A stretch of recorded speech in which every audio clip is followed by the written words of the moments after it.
So may nag-comment guys, sabi niya makakatipid talaga tayo dito. Yes, totoo naman po talaga. Laking tipid talaga kapag nag-DIY dishwashing liquid tayo at maraming variants na pwede mong pagpipilian dyan.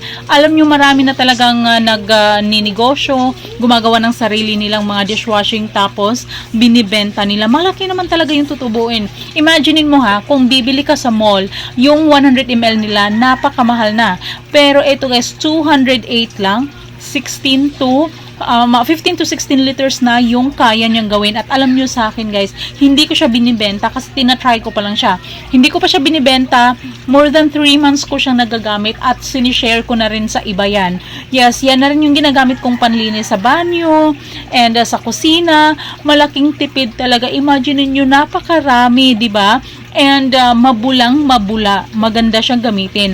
Kaya pag hinihintay mo, click mo na yung yellow basket para maka-order ka. Mabilis lang din talaga ang delivery at sure ako magugustuhan mo talaga to dahil maganda yung